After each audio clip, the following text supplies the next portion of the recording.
Bonjour à tous et bienvenue chez vous, l'émission qui booste votre journée. Aujourd'hui, nous nous retrouvons à Porrentruy, à l'église de la Fraternité pour l'occasion de leurs 40 ans. C'est en effet un événement très spécial et nous sommes avec Georges. Bonjour Georges. Bonjour Priyanka. Comment tu vas? Ben, ça va bien, très bien. Et toi aussi, je pense. Moi, ça va bien, merci. Aujourd'hui, Georges, donc on est là pour fêter un peu ces 40 ans de l'église et puis pour faire une petite rétrospective de tout ce qui s'est passé pendant ces 40 ans. Et tu es là pour venir nous en parler. Merci beaucoup de nous accorder ton temps, Georges. Première question, Georges. Comment est-ce qu'on en est arrivé là? Avant la fraternité, avant même que ça s'appelle comme ça, c'était un groupe de maison. Est-ce que tu peux un peu nous raconter ce parcours entre groupe de maison jusqu'à obtenir ce que nous avons ici? Ben oui, il y a beaucoup de choses, c'était une grande histoire. Et puis déjà, le Seigneur nous a rencontrés en 75. Hein, Avec ta femme? avec ma femme, ensemble. On s'est convertis, on a une nouvelle vie avec Jésus. Et puis c'était magnifique. Alors tout de suite, on était tout bouillant quand on a rencontré l'Évangile pour la première fois comme ça. Et on a commencé à témoigner. Et puis des gens sont venus comme cela. C'est pour ça qu'on a fait une cellule de maison. Vous témoignez chez vous et vous accueillez les gens chez vous, Ah c'est non, ça? on témoignait partout, dans la rue, D'accord. à droite, à gauche. Ah, vous partagez l'évangile avec les... Ah voilà, exactement. passants. Des gens qu'on rencontre, puis ça D'accord. reste toujours comme ça, on le fait naturellement, quoi. C'est quelque chose d'agréable. Et puis après, donc ma femme était ménonite et moi catholique. Et on a fait un mariage mixte, marié catholique. Puis c'est une année après que le responsable Jean Wenger nous a invités pour le rencontrer. Et puis ma mère, justement, en cette période-là, elle faisait partie d'un groupe charismatique ici à Porrentruy. Et puis il lui avait parlé du retour de Jésus et de l'enlèvement de l'Église. Et puis elle ne savait pas ce que c'était. Puis quand on a été chez Jean Wenger à Halle, eh bien, on a pris ma mère avec. Il nous a répondu à toutes ces questions qu'on ne connaissait pas du tout. Et c'est là qu'on est parti tout bouillant, quoi. Et puis après, la Bible a été vraiment un livre ouvert pour moi. Dieu a été bon pour moi, il m'a donné beaucoup de révélations et de pouvoir rechercher sur ce domaine. Alors après, c'est pour ça qu'en étant bouillant, donc rencontrant les gens, témoignant à droite à gauche, alors les gens sont venus, quoi. Dans votre maison, c'est ça? Voilà, exactement. Et vous avez commencé une église de maison? Donc, église de maison, voilà. D'accord. Et ça a duré combien de temps, cette église de maison? On a rencontré dans une soirée à Delémont, une soirée d'évangélisation avec Gaston Ramseyer, chez Elie Clough-Exchange, ça vous dit rien ça, hein? Et puis Gaston Ramseyer a prophétisé sur moi en me disant « Pourquoi cours-tu dans divers groupes alors que tu sais que je vais t'utiliser ?» C'était intéressant. Alors c'est pour ça qu'après, on a développé un groupe de maison. Et puis après, déjà, donc c'était notre première maison, notre première salle à Porrentruy, elle date de 82. Hein. Donc en 82, vous 82. avez essayé de chercher des locaux? Voilà, en 82. Donc on a trouvé des locaux à Porrentruy. Et puis c'est la salle, la rue des Baies, je crois qu'on avait une petite salle qui pouvait contenir environ 30 personnes, 35 au maximum, quoi. D'accord. Ok, donc vous avez commencé en église de maison, puis suite à cette parole, vous avez décidé un petit peu de moins aller chercher ailleurs et Voilà. créer vous-même, Voilà, créer tout à votre fait. chose, créer quelque chose qui ressemblait à ce que vous étiez appelé à faire. Voilà ce que le Seigneur a mis à cœur. Voilà. Hein. Et c'était intéressant. Dans ces périodes-là, j'avais eu la vision du cinéma ici. Hein. La vision dans l'esprit, comme ça. Donc déjà en 85, vous aviez déjà vu 75, avant, bâtiment. oui, tout à fait. C'était 2 ans après, oui, 75, oui, dans les 77, comme ça. D'accord. Ah, 78. déjà là. Oui, j'avais vraiment vu qu'on louait le Seigneur, qu'on levait les mains dans la salle, là, Oui. et j'avais vu Fraternité chrétienne sur le mur. Là. Avant même que vous ayez ce nom-là. 14 ans avant, oui, D'accord. on ne faisait pas partie de la fraternité chrétienne, rien du tout. Hein. Donc il y a tout un cheminement qui s'est fait. Donc après ouvrir la première salle, donc nous, on ne voulait jamais partir seul, hein, parce que ce n'était pas notre but. On a été un tout petit peu poussé dans ce sens-là, quoi. Et puis c'est pour ça qu'on a rencontré la fraternité chrétienne du Verdon, on a demandé l'adhésion et puis ils ont accepté. On avait fait des choses ensemble avant. Hein. Avant, pour rencontrer du monde, on faisait des soupers d'évangélisation. Avec des personnes tout à fait... Dans les restaurants, oui, ok. on invitait les gens. Ouais. Ah, Ouais, on invitait des gens, on a fait plusieurs soupers. Hein. Et puis,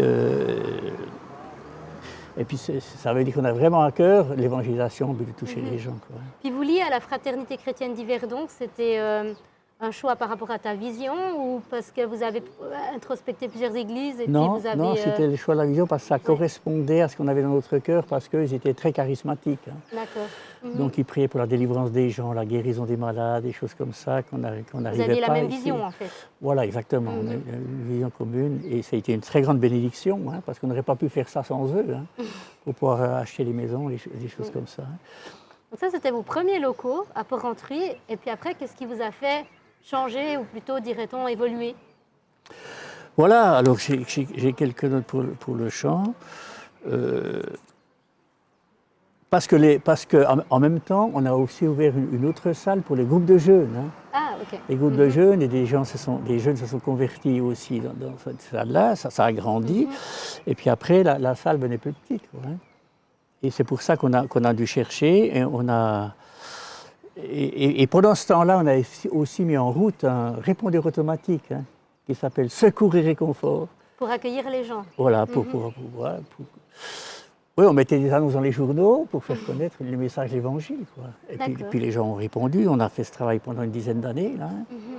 Et puis après, on a aussi formé un groupe de chant qui s'appelle Shalom, avec costume. On avait fait tout ça. Et puis après, qu'est-ce qu'on a fait? Donc, comme nous sommes trop petits, on a cherché une autre salle. Et puis, on a trouvé une salle juste dans la rue adjacente, là, Faubourg de France 24. La salle rose qu'on appelait, parce qu'elle était tapis rose à l'intérieur, 2 vitrines. Et puis, là aussi, très peu de temps après, qu'est-ce qu'on a fait? 88, ouais. Alors, on a même fait de l'évangélisation avec Jean Turpin. Je ne sais pas si vous connaissez Jean Turpin. Hein. Moi Turpin, pas, mais peut-être que nos auditeurs connaissent Jean Turpin. Oui, justement. Donc, à l'Aigle, au restaurant dans la rue, l'Aigle 1900, on a fait de l'évangélisation dans le restaurant même. On invitait des gens. Quoi. D'accord. Et c'était intéressant. Donc, des gens ont connu l'évangile là aussi. Oh, il y a eu des guérisons. Hein. Dans ce restaurant, hein, donc plusieurs, dont mon père avait des douleurs dans l'épaule, et que lui se réveillait la nuit pour se frotter avec des orties pour le soulager. Et il est venu là, et il a été guéri de son épaule. Et ça a été une bénédiction pour lui, parce qu'après, quand il est devenu malade, il était toujours alité, il n'a plus jamais ressenti son épaule. Hein. Okay. Donc merci Seigneur, il y a eu des grandes choses là. D'accord, et ça c'était votre deuxième salle, donc la salle rose. La salle rose, exactement. Et ensuite, qu'est-ce qui s'est passé après cette salle rose? Eh bien, la salle rose, exactement, pourrait contenir une cinquantaine de personnes. Hein. Et la croissance continuait à venir. Et c'est pour ça qu'on a cherché un local plus grand. Et c'est là qu'on a acheté notre première maison, hein, à l'avenue Cunin. L'avenue Cunin, c'est l'autre côté. Donc un peu plus loin là-bas. Ah, donc peu de temps après, vous avez pu avoir ces locaux-là. Voilà, exactement. On a pu acheter, on a un peu rénové la maison, on a fait une vitrine devant, on a fait de l'évangélisation avec Jean Rouland, Gaston Gramzeillet, il y en a plusieurs qui sont venus. Et puis après, on était tellement contents et tout, donc que la salle s'agrandissait. On avait même mis transmission par vidéo dans une deuxième salle, dans cette salle-là. Carrément, oui. Oui, tout à fait. Et puis après, ça s'est agrandi, et puis un jour,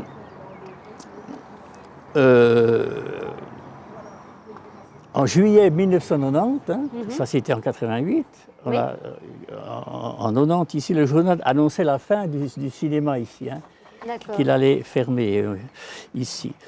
Et puis un de nos amis qui était dans l'église, Philippe Cunat, lui, il connaissait les propriétaires du bâtiment, et puis lui, il s'est approché d'eux pour savoir savoir s'ils vendaient le cinéma. Quoi. Et puis ça, c'était déjà quelque chose que tu avais à cœur, ce cinéma, hein, à cause de ta vision, c'est ça?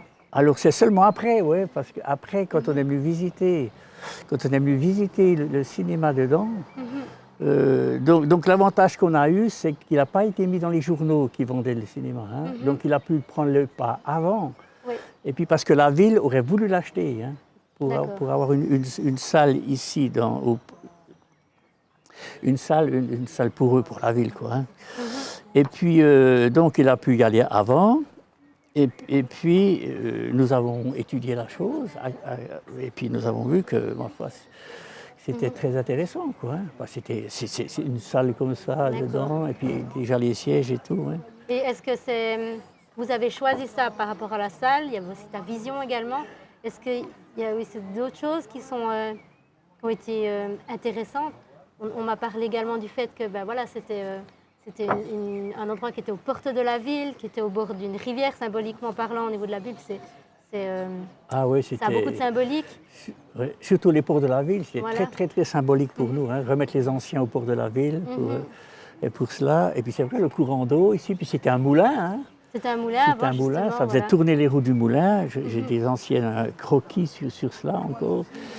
Et c'est vrai, la source d'eau vive, eh bien, c'est notre Seigneur Jésus-Christ. Hein. D'accord. Parfait. Et puis du coup, une fois que vous avez choisi de l'acheter, qu'est-ce qui s'est passé? Alors on avait l'autre maison. Hein. C'était 18 mois après. Hein. 18 mois. Est-ce que ça vous a un peu freiné, le fait de se dire, bon, il y a 18 mois, on a acheté cette maison, on a tout rénové, puis maintenant on repart dans autre chose, ou pas du tout? Eh bien, pas du tout, puis ça me venait un peu trop petit. Hein. Ouais. Ça me venait un peu trop petit, et puis on était assez audacieux. Le Seigneur a mis vraiment quelque chose dans notre cœur pour le faire, parce qu'il faut faire ces pas-là. Hein. Il faut avoir un certain courage. Ça, voilà, oui, exactement. Alors la condition, puisqu'on s'était rattaché à la fraternité chrétienne, donc on dépendait d'eux aussi, donc on faisait partie de l'Assemblée des délégués, et puis on a soumis ça à l'Assemblée des délégués, et puis ils ont étudié le projet, et puis ils ont dit qu'ils sont d'accord, mais à une condition. Hein. C'est qu'on vende l'ancien bâtiment, et puis qu'on puisse racheter celui-ci. Donc on ne peut pas l'acheter si on ne le vend pas. Hein. Et puis c'était un tout petit peu, c'est une condition, mais on avait vraiment foi en Dieu, on était hasardeux, on était assez audacieux, et puis on a dit ok, bon, on va rentrer dans cette dimension. Hein. D'accord. Et puis après on a mis dans le journal qu'on vendait ce bâtiment, et le lendemain, quelqu'un a répondu à cet appel. Hein. D'accord. Et puis notre but, c'était que cette maison, ils en fassent bon usage, et puis que les personnes puissent connaître l'Évangile. Alors on a été d'accord. Et puis après, quand on a été devant le notaire, ce qui s'est passé, c'est qu'elle venait dire, cette femme, qu'elle ne voulait plus le prendre, ce bâtiment. Par peur de la situation, elle était sur le qui-vive, parce qu'elle l'achetait pour son fils. Et puis je l'ai rassurée, j'ai dit ben non, qu'elle sera bénie, reprendre cette maison, tout ça, qu'on priera pour eux, qu'on sera avec eux, puis reprendre cette maison qui a été bénie pour le Seigneur. Alors elle a été encouragée par cette parole, elle a accepté d'acheter. Hein. Donc il venait pour dire non. C'est magnifique. Wow. Et puis après, c'est là qu'on voit comme le Seigneur a dirigé. Hein. Donc on vend cette maison, on signe au notaire, 30 minutes après, on signe l'achat de ce bâtiment. Donc le même jour que vous avez... le même jour, donc c'était un signe glorieux pour nous. Hein. Ça confirmait qu'on était vraiment dans le plan de Dieu, comme ça. Hein. C'est vraiment beau. Et puis une fois que vous avez acheté ce bâtiment, il a fallu le rénover. Mais d'ailleurs, tu n'étais pas seul dans toute cette aventure, n'est-ce pas? Nous avions également René. Ah oui, bien sûr, il y a toute une équipe qui ont collaboré avec nous. Hein. Donc René et Raymond nous ont rejoints en 77 déjà. Hein. Et René, j'ai marié sa nièce. Hein. Et voici René qui est l'ancien, c'est l'ancien des anciens. Donc il a 79 ans et il a toujours le sourire. Hein. Bonjour René, comment vas-tu? Ça va bien, merci et vous. Merci d'être venu, hein. Mais moi ça va bien, merci. Et nous allons aussi également accueillir Roland avec nous. Bonjour Roland. Alors, bonjour. Roland, la première évangélisation qu'on a faite dans cette salle avec Jacques Beauvert, il est venu et il s'est converti. Hein. Le Seigneur a besoin d'un homme professionnel comme lui. Et nous nous retrouvons à l'intérieur du cinéma de l'église, avec l'équipe, du moins une partie de l'équipe qui a permis de monter tout ça. Nous sommes également avec Roland. Bonjour Roland. Bonjour. Comment ça va? Ça va, gentiment. Roland, tu es arrivé ici, je dirais presque au bon moment, du pain béni offert par Dieu. Est-ce que tu peux nous parler de ton arrivée ici? C'est lors d'une évangélisation avec Jacques Beauvert. Et là, j'ai été touché durant cette soirée. Et je crois que le Seigneur m'a appelé pour le suivre. En plus de ça, je crois que je ne pouvais pas tomber mieux parce qu'il y avait tellement de travail à faire dans cette église que j'étais, je pense, aussi la personne qui a été choisie pour faire ces travaux avec beaucoup d'autres personnes. Justement, Roland, tu es un artisan, tu as l'habitude de travailler dans le bâtiment et Dieu t'a mis sur le chemin de cette église pour pouvoir venir les aider dans ce projet une fois qu'ils avaient acheté les locaux. Est-ce que tu peux nous parler, nous expliquer un peu comment ça s'est passé? Alors, c'est clair, c'est un grand bâtiment. Ça a été une bénédiction de pouvoir obtenir un bâtiment de cette ampleur. Mais là aussi, il y a eu énormément de travaux à réaliser. Donc, premièrement, la modification de cette belle salle. Après, il y a eu le restaurant. Nous avons après entamé des travaux de toiture, quelque chose de considérable. Après, il y a eu tout l'aménagement au comble de pièces, de salles pour l'école du dimanche, de bureaux pour l'église. Donc au-dessus des salles. Au-dessus de cette salle ici, il existe des salles que nous avons aménagées. Et après, bon, bien sûr, il y a eu aussi l'entretien extérieur, refaire les façades, un travail conséquent, mais où là, on a eu vraiment... Tout le monde a mis la main à la pâte pour ces travaux. Tout le monde s'est investi. Tout à fait, oui. Parce qu'on voit que c'est un ancien cinéma. D'ailleurs, vous avez gardé les sièges, c'est les sièges d'origine. Voilà, ces sièges confortables où tout le monde les apprécie. Ce que j'ai oublié de dire, c'est que dans cette salle, elle était sombre, bien sûr, c'est un cinéma. Toutes les fenêtres étaient fermées. Alors nous, on a ouvert toutes ces fenêtres pour apporter de la luminosité. Il y avait des murs aussi, des murs qui descendaient jusqu'ici, là qui rendaient la pièce plus petite. Là, on a supprimé tous ces murs pour agrandir encore la salle, ce qui a donné aussi vraiment davantage de luminosité, de grandeur. Aussi, voilà. Hein. Tout à fait, oui. On se sent bien ici, hein. Voilà. Après, il y a eu tout l'aménagement aussi de la salle, avec les escaliers, tout ça, ça a été fait aussi avec pas mal de goût. Et le balcon qu'on voit en haut, est-ce que c'était déjà là? Non, alors justement, là, c'était jusqu'à la hauteur de ces balustrades en métallique. Là, c'était tout fermé avec des briques. Et puis là, on a tout cassé ces briques pour rendre beaucoup plus de lumière aussi. Voilà, exactement. Voilà. Puis il y avait encore toute la partie, la projection des films qu'on a supprimé. Et puis on a fait un accès depuis là pour aller aux salles supérieures. D'accord. Alors en tout cas, c'est une super église que vous avez là. Merci beaucoup, hein, messieurs, à tous les trois d'être venus, de nous avoir accordé de votre temps pour partager un peu un bout d'histoire de cette église, de ce bâtiment, et puis avec nos interlocuteurs qui nous regardent actuellement. Merci les amis de nous avoir écoutés, d'être avec nous aujourd'hui. Nous allons nous retrouver pour un prochain épisode qui va également parler de la fraternité, car c'est une église qui est ouverte sur le monde et qui propose énormément d'activités. Donc nous en parlerons une prochaine fois, je ne vous en dis pas plus. En attendant, nous allons nous retrouver le 24, 25 et 26 juin pour les 40 ans de la fraternité. Soyez là. Nous commençons le vendredi à 20h avec un groupe de gospel, le Gospel Connect, qui est là pour mettre le feu au bâtiment. Ne vous inquiétez pas, le bâtiment est assuré. Donc, venez nombreux à cet événement. Quant à moi, je vais enfin pouvoir profiter de ces sièges très confortables et je vous retrouve dans la prochaine émission. Soyez bénis et à bientôt.